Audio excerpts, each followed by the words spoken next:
du premier verset au 11e. Jésus va au mont des Oliviers.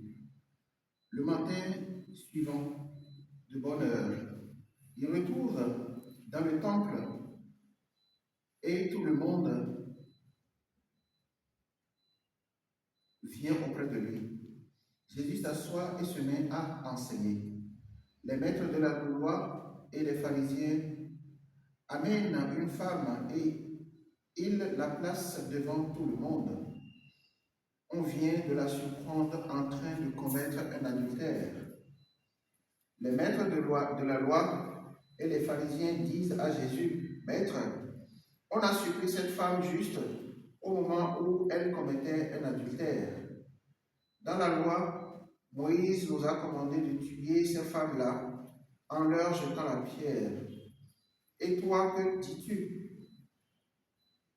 Ils disent cela pour lui tendre un piège. En effet, ils veulent avoir une raison pour l'accuser. Mais Jésus se baisse et il se met à faire des traits sur le sol avec son doigt. Les maîtres de la loi et les pharisiens continuent à l'interroger. Alors Jésus se redresse et leur dit, « Parmi vous, celui qui n'a jamais commis de péché, qui lui jette la première pierre. » Ensuite, Jésus se baisse de nouveau et il se remet à faire des traits sur le sol. Quand les gens entendent ces paroles, ils s'en vont l'un après l'autre. Les plus vieux d'abord, Jésus reste seul avec la femme et elle est toujours là devant lui. Jésus se redresse et lui dit, « Où sont-ils? Personne ne t'a condamné? » La femme lui répond, « Personne, Seigneur. » Jésus lui dit, « Moi non plus, je ne te condamne pas. Tu peux t'en aller et maintenant ne commets plus de péché. »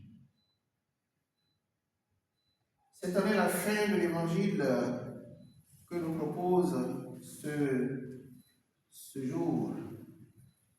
Et cet évangile tiré de Jean apôtre, pour réveiller notre conscience. Le bien-aimé dans le Seigneur. Avant l'évangile, nous sommes soumis à une exhortation dans les épîtres qui nous cite tous les mauvais comportements, la plupart des mauvais comportements qu'un chrétien ne peut pas avoir. Et pire, après avoir cité ces mauvais comportements, les épîtres nous interpellent et nous disent, mais comment quelqu'un qui est né de nouveau, comment se fait-il que quelqu'un qui est né de nouveau puisse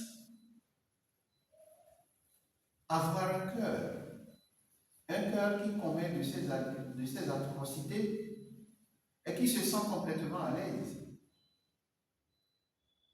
Cette interrogation nous interpelle.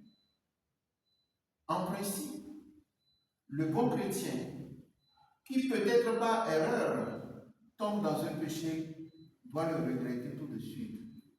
Et même avant, son cœur devrait lui dire, tu vas vers le péché.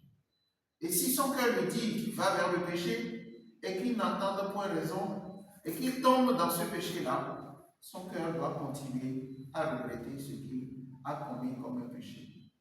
Et cette abomination commise en ce moment-là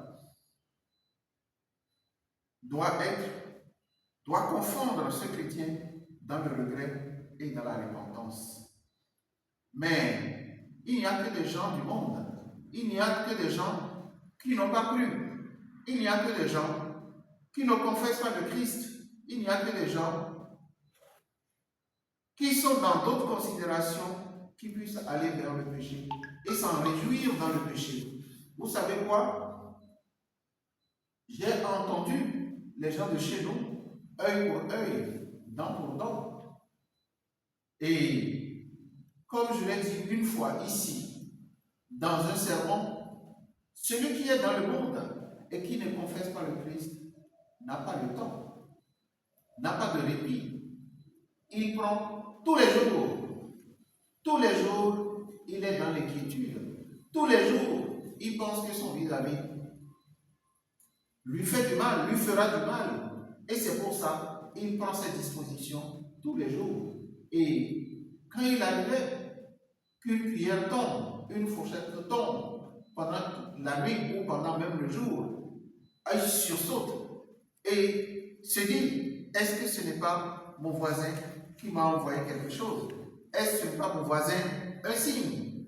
Que le sorcier du village, que ma tante, mon oncle, avec qui j'ai eu à discuter violemment la dernière fois, est-ce que ce n'est pas cet oncle-là? Est-ce que ce n'est pas cette tante-là? Est-ce que ce n'est pas ce cousin ou cette cousine qui m'envoie quelque chose? Et il file alors, il se lève, il file alors vers les devins, afin de voir est-ce que c'est effectif ce qu'il a pensé.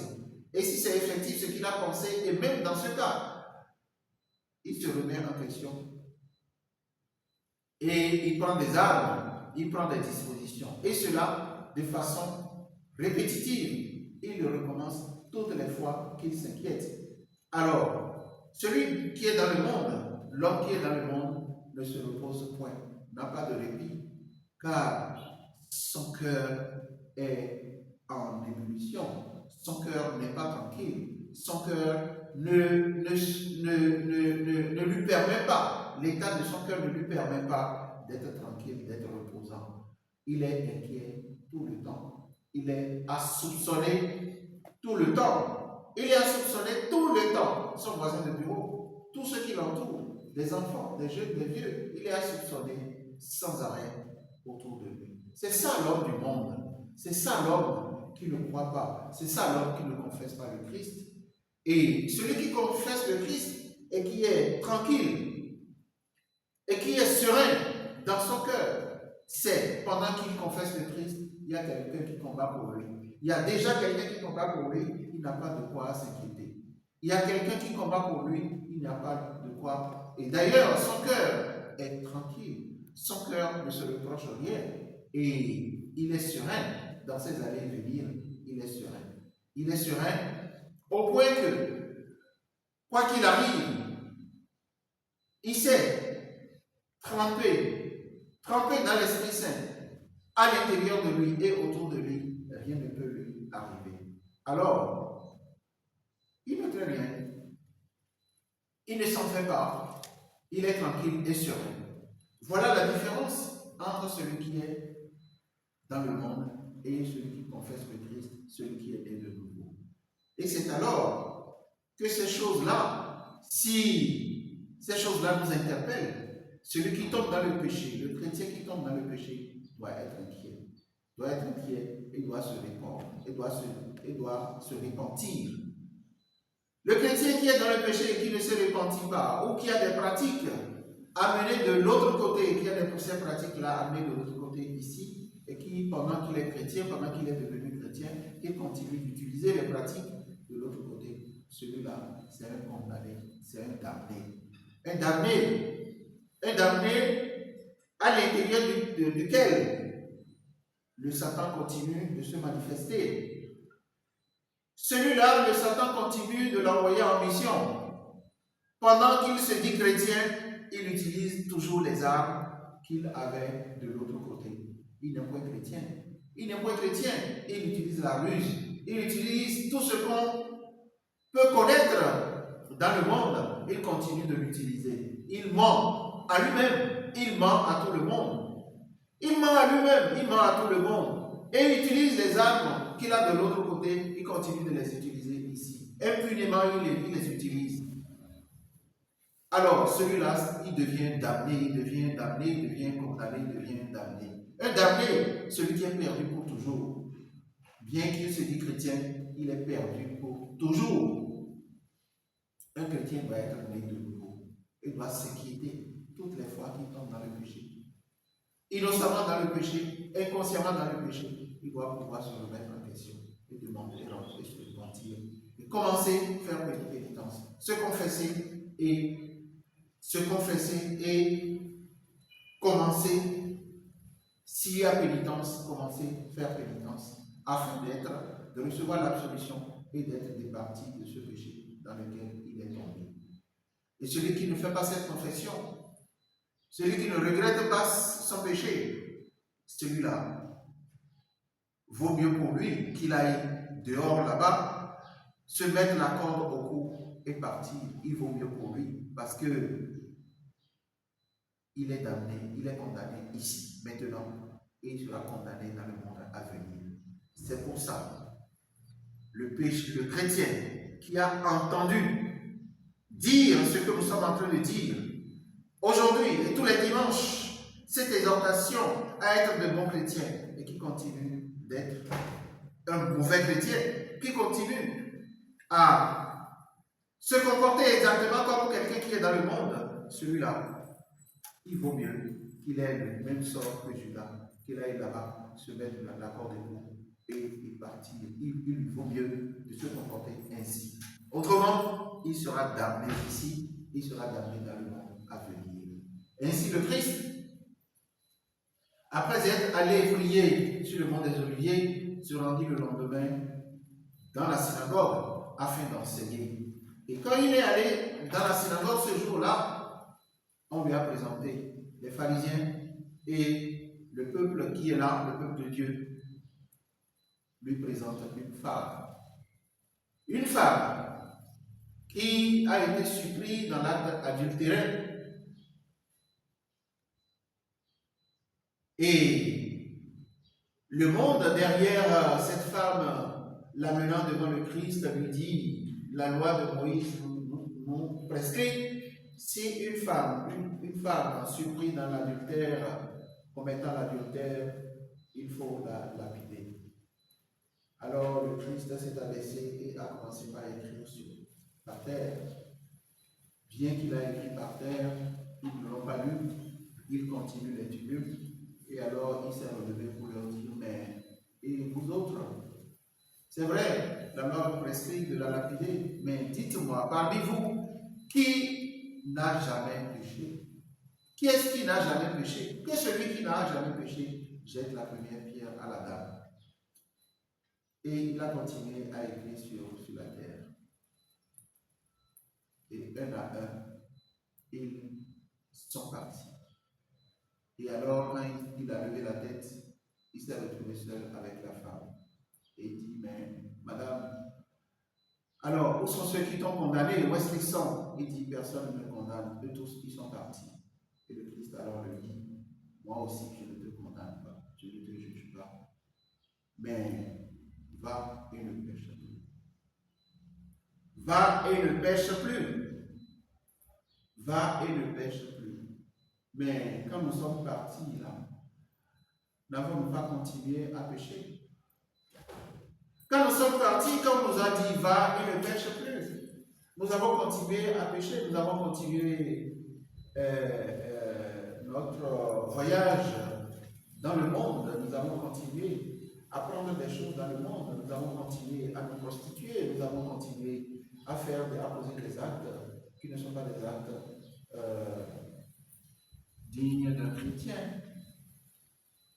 Va et ne pêche plus.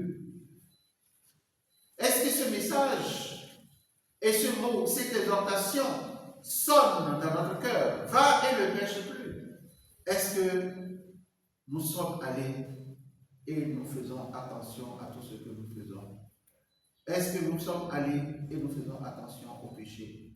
Non, pas du tout. Nous avons continué à pécher, nous avons continué à faire la ruse.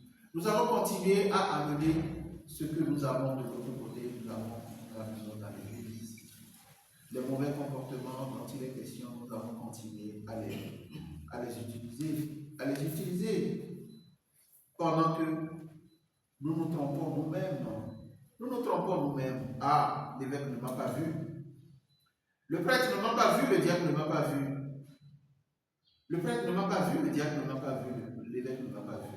Alors, je bois ma bière, je bois mon alcool, je saoule la gueule, et puis après, je fais ce que je veux. Je traîne la nuit.